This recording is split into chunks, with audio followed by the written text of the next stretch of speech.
আসসালামু আলাইকুম। শরীফ উসমান হাদিকে কেন সবাই ভয় পেত এবং তাকে কেন হত্যা করা হয়েছে, এই বিষয়টি জানতে হলে পুরোপুরি ভিডিওটা দেখুন। ইতিহাসে কিছু মানুষ থাকে যাদের হাতে কোনো অস্ত্র থাকে না, কিন্তু তাদের কণ্ঠস্বরে অন্যায়ের জন্য সবচেয়ে বড় ভয়। শহীদ শরীফ উসমান হাদি ছিলেন ঠিক তেমন একজন মানুষ, কিন্তু প্রশ্ন হলো তাকে কেন এত মানুষ ভয় পেত।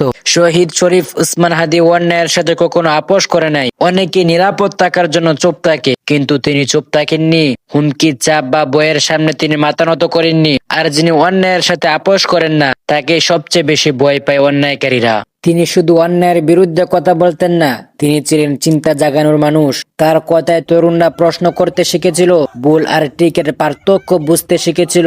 আর সচেতন তরুণ সমাজ সবসময় অন্যায়ের জন্য ভয়ঙ্কর। তিনি কোনো ব্যক্তির বিরুদ্ধে ছিলেন না, তিনি দাঁড়িয়েছিলেন নীতি ও আদর্শের পক্ষে। এই আদর্শ অনেক মুখোশ খুলে দিতে পারত, আর সেটাই ছিল ভয়ে পাওয়ার মূল কারণ। একজন মানুষকে হয়তো হত্যা করা যায়, কিন্তু তার আদর্শকে হত্যা করা যায় না। শহীদ শরীফ উসমান বিন হাদি আজ আমাদের মাঝে নেই, কিন্তু তার সাহস এখনো প্রশ্ন করে, আমরা সত্যের পক্ষে আছি তো?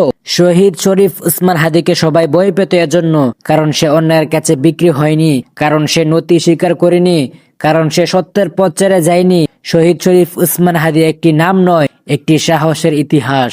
সরকারের কাছে আমাদের একটাই দাবি, আমরা হাদি ভাইয়ের হত্যার বিচার চাই। নির্বাচনের আগে আমরা হাদি ভাইয়ের হত্যার বিচার চাই। ভিডিওটি বেশি বেশি শেয়ার করে দিয়ে আমরা কর্তৃপক্ষের কাছে পৌঁছে দিই, যেন আমরা নির্বাচনের আগে হাদি ভাইয়ের হত্যার বিচার পাই।